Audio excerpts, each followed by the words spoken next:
Hi friends, नमस्कार। कैसे हैं आप? आई होप आप जहाँ भी होंगे बहुत अच्छे होंगे और स्वस्थ होंगे। मैं हूं अंकित शर्मा, लॉजिकल स्टडीज पर आप सबका स्वागत करता हूं। आज मैं आप लोगों से कुछ संविधान पर बात करूंगा। संविधान की बेसिक स्ट्रक्चर जो कि कह सकते हैं कि डिफाइन ही नहीं हुई है, और संविधान में कितने अनुच्छेद हैं, कितने भाग हैं, कितनी अनुसूचियां हैं, और कुछ इंपॉर्टेंट अमेंडमेंट्स। बस इतना ही बात करूंगा। और फिर हम संविधान पर पॉलिटी पर एक सीरीज चलाने वाले हैं, जिसपे बहुत जल्द ही हम टोटली एप्लीकेबल हो जाएंगे और उस पर काम करना स्टार्ट कर देंगे। तो हम स्टार्ट करते हैं। अगर हम बात करें संविधान, पहले तो संविधान होता क्या है? प्रत्येक देश को चलाने के लिए एक कुछ ना कुछ लिखित रूप में एक कागज की आवश्यकता होती है। कागज पे कुछ लिखा हुआ रूल्स रेगुलेशंस सभी को हर एक देश में हर जगह पे जरूरत होती है। जैसे आप अपनी फैमिली में हैं तो आप फैमिली में भी कुछ ना कुछ लिखा नहीं होता है, लेकिन फिर भी इनडायरेक्टली रूप से, जैसे फाइनेंस, फादर देखते हैं, होता है ना, हाउस वर्क,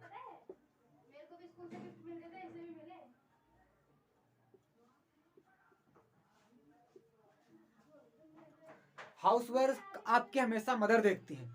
पुराने रिलेशंस जैसे पापा की मौसी, पापा की मामी, और ये सब, इनको कौन देखता है हमेशा?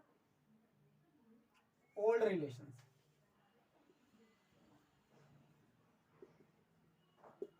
ये ग्रैंड फादर और ग्रैंड मदर देखते हैं। ग्रैंड फादर या फिर ग्रैंड मदर, ग्रैंडमा मैं लिख रहा हूं, ठीक है। तो जैसे घर पे ये लिखित रूप में नहीं होता, ऐसा ही है इंग्लैंड में। वहां का कानून भी लिखित रूप में नहीं है कुछ बहुत ज्यादा। वहां पर जो मन होता है, जब मन होता है, लिख के रख दिया जाता है, ठीक है। तो भारत में लेकिन एक ये लिखित व्यवस्था है हर चीज के लिए। तो अब बात करते हैं, सबसे पहले जो हम बात करते हैं कानून, जो संविधान है, उसकी अवधारणा किसने पेश की थी? तो संविधान की अवधारणा जिन व्यक्ति ने दी थी, उनका नाम था एम राव। एम राव जो थे, इन्होंने संविधान की अवधारणा पेश की थी। संविधान के बारे में अगर भारत में सबसे पहले किसी ने बात की थी तो वो थे एम राव, राइट। अब जब संविधान हमारा बन गया, अभी बना नहीं, सॉरी, अभी प्रोसेस स्टार्ट हुआ, तो संविधान सभा के पहले अस्थायी अध्यक्ष कौन थे?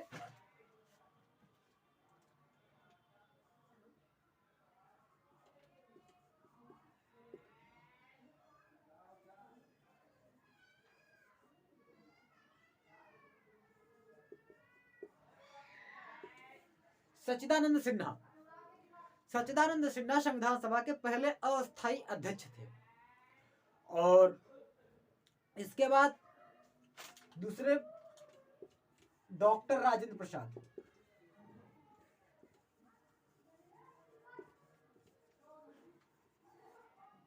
ये राजेंद्र प्रसाद, जो डॉक्टर राजेंद्र प्रसाद है, इसके परमानेंट प्रेसिडेंट थे।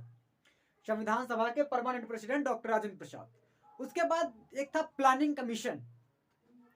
प्लानिंग कमीशन के प्रेसिडेंट कौन थे?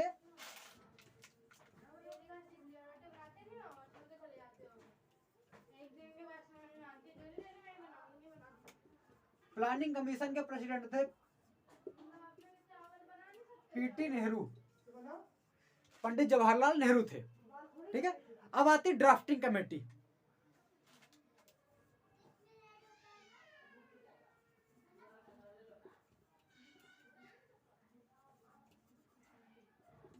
इसके प्रेसिडेंट थे doctor B R Ambedkar, BRA, doctor Bhimrao Ambedkar. He was the president of drafting committee. Now संविधान को बनने में कितना टाइम लगा? सभी जानते हैं, अप्रोक्सीमेट 2 years 11 months। और व्हाट इट 2 साल 11 माह 18 दिन। संविधान किस दिन बनके तैयार हुआ? संविधान किस दिन बनकर तैयार हुआ? आप लोग जानते होंगे? नहीं, शायद जानते होंगे तो बहुत अच्छी बात है। 26 ऑफ नवंबर 26 ऑफ नवंबर को संविधान के ज्यादातर प्रोविजंस लागू हो गए थे। आप लोग जानते हैं?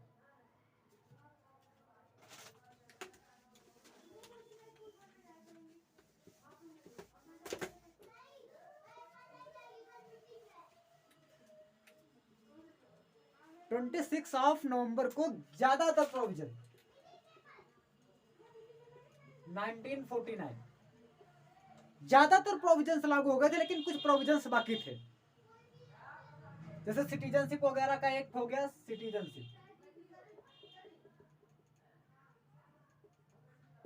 सिटीजनशिप लागू हो गया था, और कुछ और बेसिक चीजें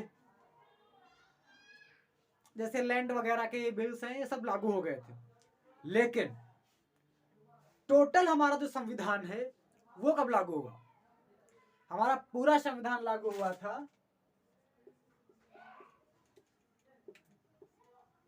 sorry 26 of Jain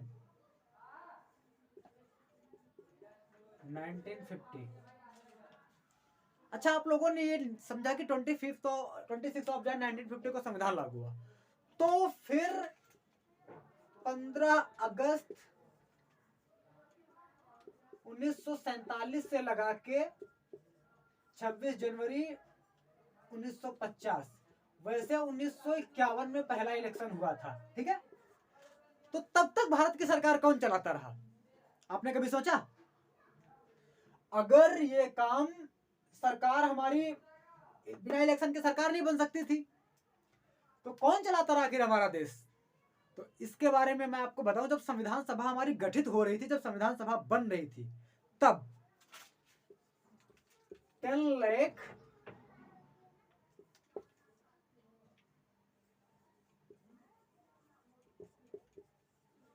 lakh people से 10 लाख मास पर एक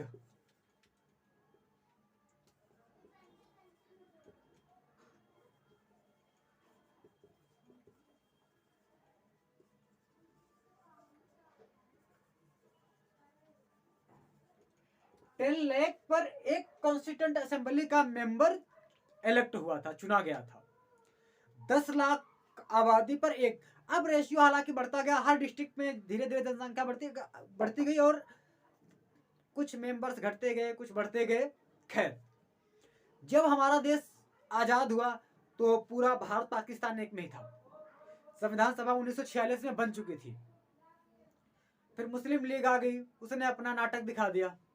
खैर, इन सब सारे जो ड्रामा थे खत्म होते होते भारत के पास टोटल जो सीट्स, नंबर ऑफ सीट्स जो बचा था लास्ट में 273। संख्या हालांकि ज्यादा थी, लेकिन किसी की डेथ हो गई। अब प्रिंसली स्टेट्स के जैसे इलेक्शन हुए थे, बहुत सारे प्रिंसली स्टेट्स जो थे उन्होंने पहले मना कर दिया, कहा मैं इसमें पार्टिसिपेट नहीं करूंगा इलेक्शंस में। लेकिन बाद में जब वो पार्टिसिपेट करते गए तब ये नंबर बढ़ा था आगे। ठीक है, वैसे ओवरऑल मेंबर्स की जो संख्या थी 389 थी।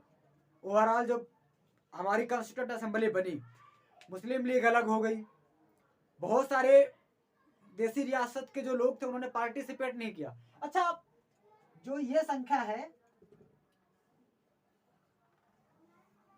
इस संख्या को हम क्या कह सकते हैं? वर्तमान समय में जो पार्लियामेंट के मेंबर्स हैं उनकी संख्या को ये संख्या रिप्रेजेंट कर रही थी उस टाइम पर।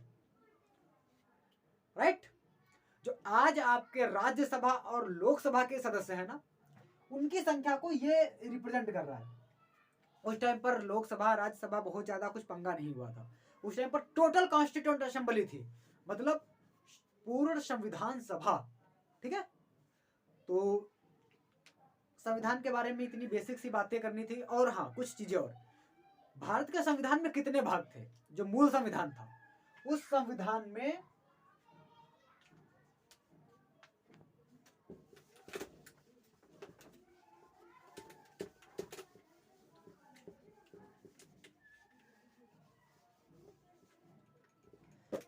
मूल संविधान में 22 पार्ट्स थे, भाग थे,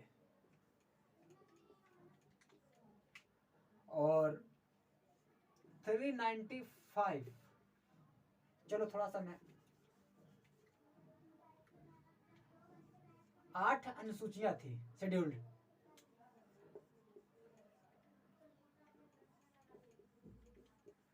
आठ अनुसूचियां जो कि इस टाइम पर 12 अनुसूचियों में परिवर्तित हो चुके हैं, और भाग थे 22।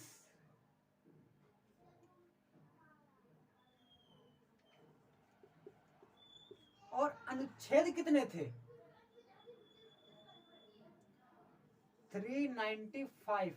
आज वर्तमान समय में भाग की संख्या बढ़कर लगभग 25 हो चुकी है और अनुच्छेद लगभग 440 के हो चुके हैं। लेकिन रिटर्न में बात यह कि 395 से हम ज्यादा नहीं बढ़ाते हैं। जैसे 370 हो गया, 370 जो कश्मीर में लगा था। अगर आपसे कोई कहे 370 पूरा हट गया तो फ्रेंड्स 370 पूरा नहीं हटा है। 370 के 4 पार्ट थे, का, खा, गा, घा। इन 4 पार्ट्स में से एक पार्ट इसका हटाया गया है, पूरा 370 नहीं हटाया गया है, ठीक है, क्योंकि पूरे 370 में स्पेशल प्रोविजंस है। और भाई स्पेशल प्रोविजंस में हमारे और भी स्टेट्स आते हैं, ठीक है। अब आप लोगों के लिए आज का क्वेश्चन है, कौन कौन से स्टेट्स हैं जो स्पेशल प्रोविजंस में आते हैं, तो आप लोग उनको सर्च करें। मैं आप लोगों के लिए थोड़ा सा उदाहरण स्वरूप बता दूं, अपना जैसे नागालैंड, मणिपुर, ये स्टेट्स थोड़ा स्पेशल प्रोविजंस में हैं। कुछ और भी हैं, आप लोग उनके बारे में सर्च करें और देखते रहें, ठीक है। तो ऐसे में जैसे 370 के पार्ट तो 4 हो गए, लेकिन इसमें तो एक ही आर्टिकल्स काउंट हो रहा है ना। तो ये आर्टिकल जैसे 4 पार्ट हैं, तो ये चारों पार्ट हम यहाँ पे काउंट करें इस तरीके से, यहाँ 440 हो चुके हैं, लेकिन सिंगल में काउंट करें तो 395। ये हो गए हमारे अनुच्छेद।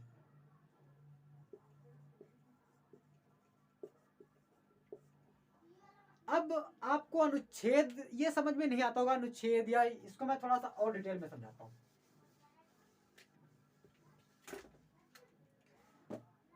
आपने बुक उठाई अपनी फिजिक्स की, ठीक, आपने अपनी बुक उठाई फिजिक्स, मान लो फिजिक्स की बुक है आपका कॉन्स्टिट्यूशन, ठीक है। फिजिक्स की बुक और कॉन्स्टिट्यूशन कंपेयर करना। जो शेड्यूल्ड है ना, जो शेड्यूल्ड है, ये आप मान सकते हैं यूनिट्स।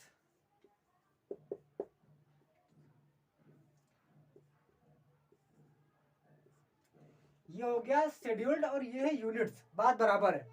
अरे जैसे आपने पढ़ा होगा मोशन, या फिर थर्मोडायनामिक्स उष्मागतिकी, या फिर मैग्नेटिज्म चुंबकत्व, ठीक है। तो ऐसे जाके यूनिट्स मान लो इसको। और इसके बाद फिर आता है चैप्टर्स। चैप्टर्स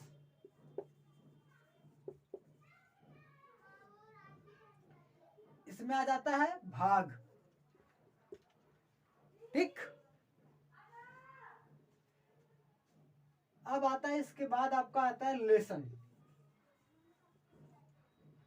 तब इसमें आता है आर्टिकल्स। बस इतना सा है।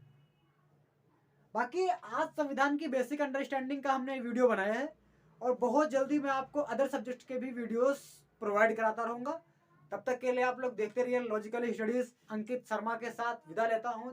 जय Hind, bye bye, take care. लेकिन अगर वीडियो अच्छा लगा हो तो भाई शेयर करना बिल्कुल ना भूलें, जिससे कि हमें भी मोटिवेशन मिलता रहे, और आपके शेयर करने से हमें हमारा उत्साह बढ़ता है, हमारा मोटिवेशन लेवल थोड़ा सा हाई हो जाता है, जिससे कि हम और इनकरेज होते हैं आप लोगों के लिए कुछ नया, कुछ अनोखा करने के लिए। Thank you.